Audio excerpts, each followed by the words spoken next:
आज अमेरिका ने दो ऐसे काम किए हैं जिनकी वजह से दुनिया को बड़ा झटका लगेगा। दुनिया में बहुत सारे लोग एक सवाल बार-बार कर रहे थे, जहां दुनिया पूरी तरह ग्लोबल वार्मिंग की तरफ बढ़ रही है। इतना ज़्यादा ग्रीन एनर्जी की चर्चा हो रही है, सोलर एनर्जी की चर्चा हो रही है। लोग लिथियम रिजर्व की बात कर रहे हैं, ईवीज़ की बात कर रहे हैं। अमेरिका लगातार तेल क्यों निकाले चला जा रहा है? आज अमेरिका ने उसका जवाब दे दिया है। आज जवाब दे दिया है कि वो वेनेजुएला के साथ तेल का सौदा क्यों किया। आज वो जवाब दे दिया है कि भारत जैसे देशों पर रूस से तेल खरीदने पर प्रतिबंध क्यों लगाया। आज उसने डिटेल जानकारी दी है। आज हम उसकी चर्चा करेंगे। वहीं दूसरी तरफ एक और बिल लाने की तैयारी है और वो बिल ट्रंप ने अपने सांसदों को परमिशन दे दी है कि वो सदन के अंदर पेश कर सकते हैं और उस बिल के लगते ही भारत पर 500% तक टैरिफ लगाया जा सकेगा। भारत पर 500% तक टैरिफ। दूसरा, भारत के सौर गठबंधन को, जिसमें 120 देश शामिल हैं, जो भारत ने सोलर अलायंस बनाया था, उससे अमेरिका बाहर निकल गया है। एक साथ इतने बड़े नुकसान भारत को होना, क्या इंपैक्ट है इसका, ना केवल भारत पर बल्कि दुनिया पर, आज के सेशन में जिक्र करेंगे।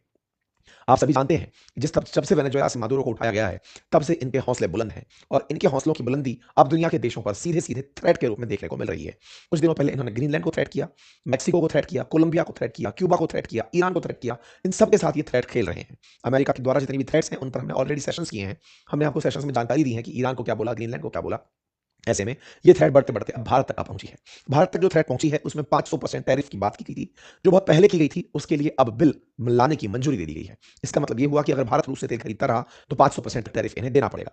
इतना ही नहीं, ट्रंप ने दुनिया के 66 इंटरनेशनल ऑर्गेनाइजेशन से अमेरिका को बाहर निकाल दिया है। 66 इंटरनेशनल ऑर्गेनाइजेशन जिससे बाहर निकाला गया है, उनमें हमारा इंटरनेशनल सोलर अलायंस भी शामिल है। जिससे बाहर निकलकर ट्रंप ने यह बता दिया कि वो ग्रीन एनर्जी नहीं चाहता। वो नहीं चाहता कि सोलर एनर्जी पर काम हो। वो नहीं चाहता कि पर्यावरण संरक्षण हो। वो नहीं चाहता कि दुनिया ये समझे कि आने वाला समय ईवी का है। अगर ट्रंप है तो आने वाला समय तेल का है, और तेल से अगर दुनिया बर्बाद भी होती है, तो अमेरिकियों के लिए उसने ग्रीनलैंड ढूंढ लिया है। अमेरिकियों को ले जाकर वो ग्रीनलैंड पर बसा लेगा। बाकी लोग अपनी जैसे चाहे स्थिति में रहें। अमेरिकियों ने मार्स की तरह ग्रीनलैंड को अपना टारगेट बना लिया है, जहां पर खूब पीने का पानी है, बढ़िया ठंड है। दुनिया ग्लोबल वार्मिंग से अगर बर्बाद भी होती है, तो पैसे वाले अमेरिकी ग्रीनलैंड जाकर शिफ्ट हो जाएंगे। बाकी गरीबों के लिए अमेरिका चिंता नहीं करेगा। अमेरिका ने साफ साफ ये कह दिया है। तो आइए इन सबका इंपैक्ट जानेंगे, क्योंकि इन सब इंपैक्ट से भारत के बाजार प्रभावित होंगे। भारत के साथ साथ ना केवल भारत के बाजार प्रभावित होंगे, अंतर्राष्ट्रीय बाजार भी। क्योंकि अंतर्राष्ट्रीय स्तर पर जब आप 500% टैरिफ की बात कर रहे हैं, तो भारत का, चीन का, ब्राजील का, इन सबका बाजार हिलेगा। इतना ही नहीं, जब आप सोलर एनर्जी से बाहर निकल रहे हैं, तो सीधा सा मतलब है कि आप ग्रीन एनर्जी या फिर आने वाले समय में ईवी के मार्केट को चलने नहीं देंगे। और अमेरिका अगर वो बाजार नहीं चलने देगा, तो क्या उसका इंपैक्ट ग्रीन एनर्जी ड्रिवन जो प्रोजेक्ट्स हैं उन पर होगा। यदि कुल मिलाकर बाजार पर इसका असर होगा। और जब जब बाजार के स्टॉक मार्केट प्रभावित होते हैं, या तो क्रिप्टो के बाजार चढ़ते हैं, गोल्ड के बाजार चलते हैं, इन सब की बातें हमने बातें बाजार की पर की हैं। हमारा एक यूट्यूब चैनल, जिस पर लगातार हम क्रिप्टो के रिलेटेड एक पूरी प्रॉपर सीरीज लेकर आए हैं, फ्री ऑफ कॉस्ट है। जिन्हें भी क्रिप्टो में इंटरेस्ट है, वो जाकर इसे देख सकते हैं। और हाँ, बाजार का असर हो और बाजार के असर से आप भी अगर प्रभावित होकर के स्टॉक्स में इंटरेस्ट लेते हैं, तो हमने आपके लिए प्रॉपर तरीके का फंडामेंटल ऑफ स्टॉक मार्केट का एक कोर्स लाया हुआ है। आप इसे देख सकते हैं। म्यूचुअल फंड में इन्वेस्टमेंट के एक प्रॉपर कोर्स लाया हुआ है, आप इसे भी देख सकते हैं। आपको हम ये जानकारी देंगे, प्रॉपर अनुभव के आधार पर आप इसको एक्सेस कर सकते हैं। चलिए मेरे प्यारे साथियों, तेल से रिलेटेड चर्चाएं बहुत हुई। तेल से रिलेटेड चर्चाओं में अमेरिका भारत को रूस से तेल नहीं खरीदने देना चाहता, ये बात जग जाहिर थी। लेकिन सबको एक बार के लिए लगा कि इनका यूक्रेन से प्रेम है। यूक्रेन से रूस युद्ध ना करे, इसलिए ये रोकना चाहते हैं। धीरे धीरे अब ये पर्दा भी हटने लगा है। अमेरिका यूक्रेन से सिंपैथाइज नहीं करता। यूक्रेन को मारने से रोकने के लिए भी वो कोई प्रयास नहीं करना चाहता। वो केवल ये चाहता है कि बाजार में रूस सर्वाइव किया, क्योंकि वो तेल बेच रहा था, तो रूस तेल ना बेचे और तेल बिके तो वो केवल अमेरिका का। बस इसी चाहत में अब वो आगे का खेल कर गया है। आगे के खेल में भारत से कहा गया है कि अगर आप अभी भी रूसी तेल खरीदते हो, चाइना से भी ये कहा गया, ब्राजील से भी ये कहा गया है, तो आपको 500% टैरिफ देना पड़ेगा। आपको याद होगा, जब बाइडेन थे तो भारत तेल इसलिए खरीद पा रहा था क्योंकि भारत बाइडेन को ये समझाने में कामयाब हुआ था कि भारत के लिए कैसे रूसी तेल खरीदना जरूरी है। वैश्विक कीमतों को बेअसर करने के लिए, बढ़ती कीमतों को बेअसर करने के लिए हमें रूस का तेल खरीदना क्यों जरूरी है। लेकिन जब ये आए, तब इन्हें कुछ समझ नहीं आया। इन्होंने सीधा कहा कि मुझे तेल कंपनियों ने फंड किया है, मैं बढ़िया से तेल कंपनियों के लिए काम करूंगा, मैं अमेरिकी तेल बेचूंगा, आप रूस से तेल खरीदना बंद करिए। रूस से तेल खरीदना बंद करने के लिए फिलहाल इसने यूक्रेन का बहाना लिया था। अगर यूक्रेन ना भी होता, तो ये कोई और बहाना लेता। कुल मिलाकर रूस को तेल बेचने से रोकने के लिए कुछ भी करता। ये कोई और बहाना ले सकता था कि रूस ने कभी क्रीमिया पर हमला किया था, ये कर दो। रूस ने कभी चेचन्या विद्रोहियों के साथ ये किया था, ये कर दो। ये कोई भी तरीका ढूंढता। यूक्रेन केवल एक बहाना है। ये कोई भी बहाना करके रूस को तेल बेचने से रोकता। और यही कारण था कि इसने टैरिफ रूपी जो हथियार है, वो चलाया और भारत पर 50% टैरिफ लगाए। 25% तो रेसिप्रोकल थे, 25% टैरिफ इसने तेल खरीदने के पनिशमेंट पर लगाए। आपको याद होगा, इसके दो साथी हैं। ये दो साथी लगातार पीछे पड़े हुए हैं। इनके ऊपर मैंने पहले भी, आज से 6 महीने पहले एक सेशन किया था।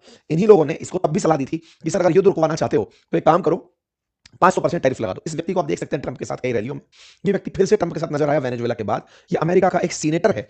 ये लगातार ट्रंप को फ्यूल कर रहा है, क्योंकि ये चाहता है कि ये एक बिल लाए, ट्रंप से परमिशन मिले। इसका नाम है लिंडसे ग्राहम। लिंडसे ग्राहम नाम का ही ये जो व्यक्ति है ना, ये लगातार एक बिल ड्राफ्ट करने लग रहा है। एक सीनेटर है, सांसद है। जैसे अपने राज्यसभा के जो सांसद होते हैं ना, वैसा एक सांसद है, सीनेटर है ये बिल लेकर आया है।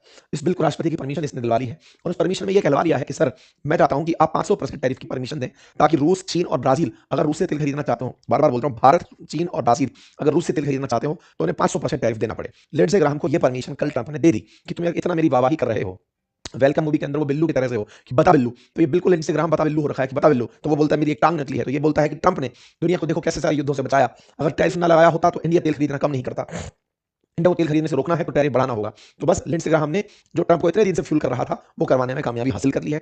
ये एक रशियन सैंक्शन बिल नाम से बिल आ रहा है। ये बिल पहले पास होगा सीनेट से, फिर पास होगा बाकी अन्य हाउसेस से, यानी कि हाउस ऑफ रिप्रेजेंटेटिव से, फिर राष्ट्रपति के इस पे हस्ताक्षर हो जाएंगे और ये कानून बन जाएगा। इसका नाम होगा, इस बिल का नाम सैंक्शन ऑफ रशिया एक्ट 2025, जिसका असर ये होगा कि रूस से तेल खरीदने पर भारत को अमेरिका सामान बेचने पर 500% टैरिफ देना पड़ेगा। ठीक है, टैरिफ का असर क्या होगा? भारत का व्यापार पूरी तरह प्रभावित होगा, हमारे एक्सपोर्ट बाधित होंगे। ऑलरेडी हमारे ऊपर 25% टैरिफ तो रेसिप्रोकल लगा हुआ है और 25% पनिशमेंट का टैरिफ लगा हुआ है इस बात का कि भारत रूस से तेल खरीदता है, इस बात का, जिसके चलते भारत ने रूसी तेल खरीदने पर इन दिनों थोड़ी कमी भी दिखाई है। आपको याद होगा जनवरी 2 की ये न्यूज है, इंडिया ने अपने सारे रिफाइनरीज से बोला है कि भाई तुम लोग जो रशिया से तेल मंगा रहे हो उसका वीकली हमें अपडेट दो। भारत पिछले 4 साल में रूस से तेल खरीदने में इन दिनों सबसे कम हुआ है। ये रूसी तेल खरीदने के आंकड़े धीरे धीरे गिरते हुए नीचे आ रहे हैं। हम अपनी आवश्यकता का 32.3% अब रूस से खरीद रहे हैं, लेकिन अभी भी जितने देशों से हम तेल खरीदते हैं उनमें सबसे ज्यादा रूस से खरीदना शामिल है।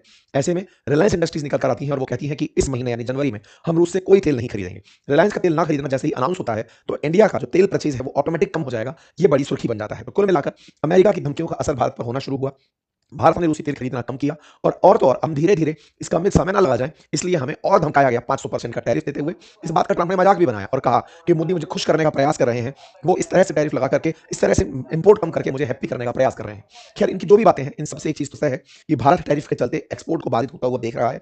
भारत के जुलाई के जो एक्सपोर्ट थे वो अगस्त में कम हुए, सितंबर में कम हुए, अक्टूबर में कम हुए, ये साफ साफ दिखाई पड़ रहे हैं। भारत अमेरिका से एक्सपोर्ट में लगातार अब पिछड़ता चला जा रहा है, जिसका नुकसान भारत की अर्थव्यवस्थाओं को हो रहा है। मजबूरी यह है कि भारत पहले इस पर प्रतिक्रिया दिया था। जिस समय लिंडसे ग्राहम ने सबसे पहले बात उठाई थी उस समय हमने यूरोप का हवाला देते हुए बात की थी, लेकिन अब हमारी प्रतिक्रिया भी बेअसर है क्योंकि अमेरिका में एक नेक्स्ट लेवल का कॉन्फिडेंस आ चुका है। वो सबसे झगड़ चुका है। टैरिफ के नाम पर वो चाइना के साथ खेल खेल चुका है, वेनेजुएला के मादलों को उठा चुका है, यूक्रेन के खिलाफ, रशिया के खिलाफ सैंक्शन की बातें कर रहा है। तो अभी फिलहाल के लिए ये व्यक्ति पूरी तरह छुट्टा सांड हो गया है। अब ये दुनिया के अंदर कुछ भी तहलका मचाना चाह रहा है। अब ये जो बात है कि ये कर क्या रहा है, इसका असर भारत की अर्थव्यवस्था पर तो नकारात्मक होगा ही, लेकिन दुनिया को ये समझना होगा कि इसे रोकने के लिए अब पूरी दुनिया को भी एक अगर होना पड़े ना, तो भी शायद अमेरिका कंट्रोल में नहीं आ सकता। आप पूछेंगे वो कैसे? सारी की सारी बातों का सार आप निकालने निकलिए तो आप पाएंगे कि जब से ये व्यक्ति आया है, डे वन से एक चीज का दिमाग में फितूर लगाया हुआ है कि मुझे तेल कंपनियों ने पैसा दिया था, मैं उनके लिए काम करूंगा, उनके लिए काम करूंगा तो अमेरिका का तेल बिकना चाहिए और अमेरिकी तेल कंपनियों ने दुनिया भर में जहां जहां फैक्ट्री लगाई हुई है, रिफाइनरी लगाई हुई है, वहां से तेल निकल के आना चाहिए। तो इसने बकायदा प्रॉपर तरीके से वेनेजुएला पर जो हमला प्लान किया, वो असल में वेनेजुएला का कब्जा इसीलिए था ताकि वो तेल निकाल सके। बहुत से लोगों के दिमाग में प्रश्न आया, कल हमारे पास एक बहुत ही अच्छा कमेंट लिखा हुआ आया कमेंट बॉक्स में कि सर एक बात बताइए, दुनिया तो एक तरफ ग्रीन एनर्जी की तरफ बढ़ रही है, सोलर एनर्जी की तरफ बढ़ रही है, लेकिन अमेरिका तेल के पीछे क्यों पड़ा हुआ है? इसके पीछे का कारण मैं आपको आज समझाता हूं। असल में अमेरिका को दुनिया से कोई मतलब नहीं है। वो पूरी तरह से अब हाइड्रोकार्बन्स पर वापस लौट रहा है। ये उसी जमाने में लौट रहा है जब पेट्रोल से, कोयले से काम हुआ करता था। इसका मानना है कि जो मेरे पास रिसोर्सेज हैं, पहले मैं उनका कंप्लीट दोहन करूंगा, उन्हें कंज्यूम करूंगा, फिर आप पूछेंगे दुनिया के और देश भी ऐसा करने लगेंगे। भारत जैसे देश, चीन जैसे देश, इनके पास तेल है नहीं। इन्हें तेल मंगाना पड़ता है, तो हम तो तेल मंगा के खर्च करेंगे। इसके पास तो तेल है और नहीं है तो इसने कब्जा कर लिया। तो तेल को कब्जा करके ये पहले उस तेल को बेच के पैसे कमाना चाहता है सर, लेकिन इस तेल को बेचने से तो बहुत ज्यादा दिक्कत हो जाएगी। दुनिया के अंदर पॉल्यूशन बढ़ जाएगा, ग्रीन ग्रीन ग्लोबल वार्मिंग बढ़ जाएगी, टेम्परेचर दुनिया का बढ़ जाएगा, ग्लेशियर्स पिघल जाएंगे, अतिवृष्टि बढ़ने लगेगी, समुद्र का जल स्तर बढ़ने लगेगा। अरे ओवरऑल क्या होगा ये बताइए? ओवरऑल यही होगा ना कि इंसान जी नहीं पाएगा। ये चाहता भी नहीं है कि आप जिए। अमेरिका का मानना है कि केवल अमेरिका बचना चाहिए, दुनिया सारी समाप्त हो जाए, कोई दिक्कत नहीं है।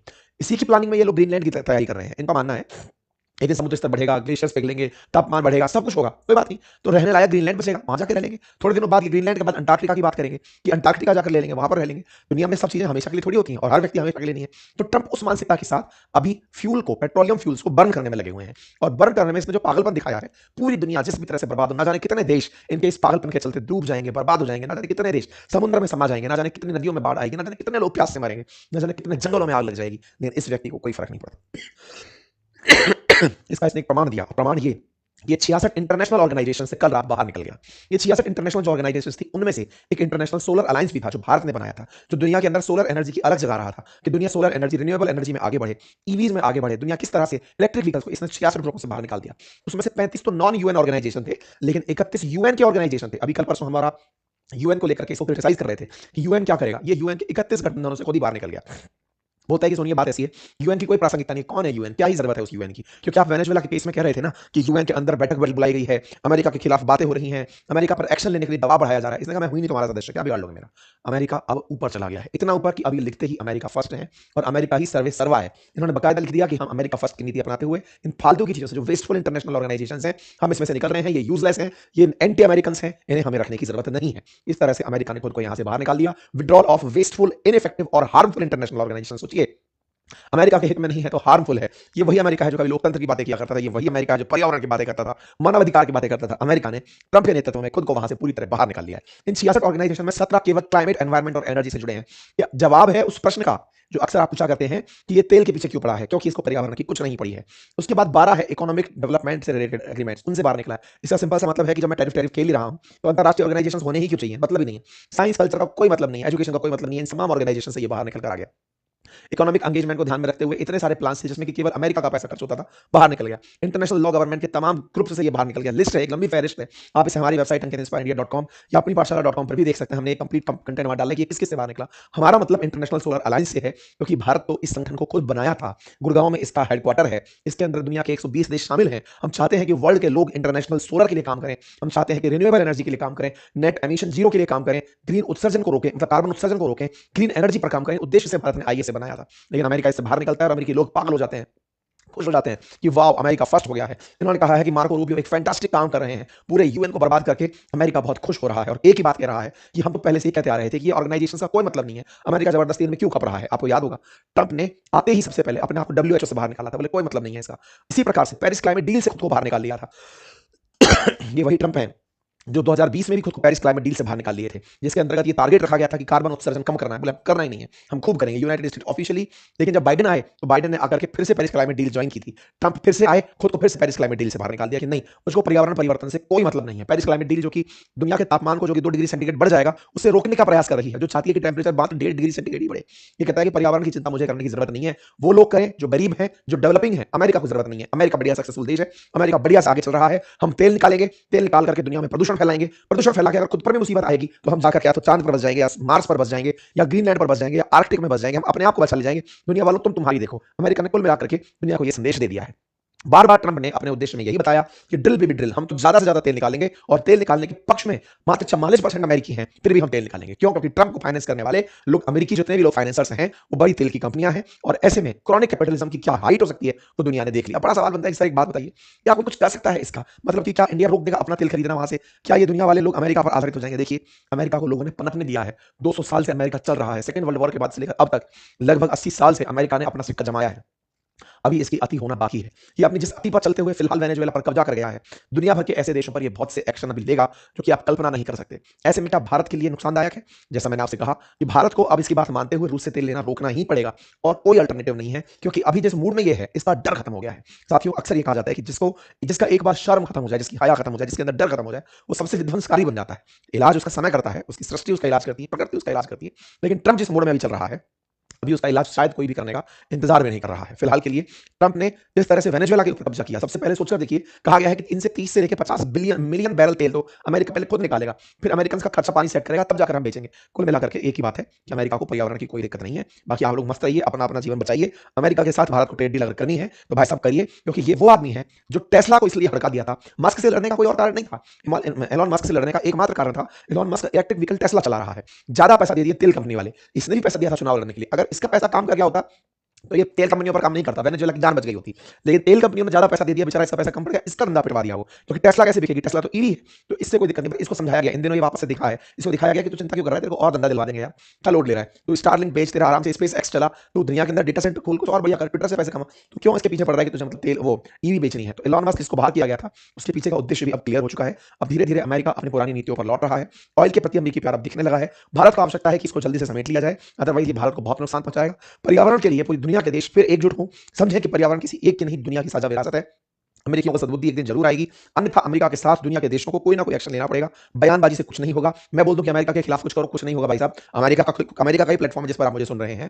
अमेरिका वाले जिस दिन चाहें दुनिया भर की आवाजों की बोलती बंद कर दें, अब वो उस मोड में चल रहे हैं। बाकी आप लोग अपने समझदार हैं, बताइए क्या लगता है आपको क्या करना चाहिए। फिलहाल के लिए इतना ही। चैनल पर नए हैं तो सब्सक्राइब कर लीजिए, अपने साथियों के साथ इसे जरूर साझा करिए। अगर आपको जानकारी पसंद आती है तो अपनी राय कमेंट बॉक्स में जरूर दीजिए, और रिक्वेस्ट रहेगी चैनल को सब्सक्राइब करने की, प्लीज इसे सब्सक्राइब कर अवश्य कर लीजिए। और मैंने कल एक बहुत ही अल्टीमेट सेशन किया था, शायद आप लोगों को समझने में थोड़ा सा समय लगेगा कि उसकी आवश्यकता क्यों थी।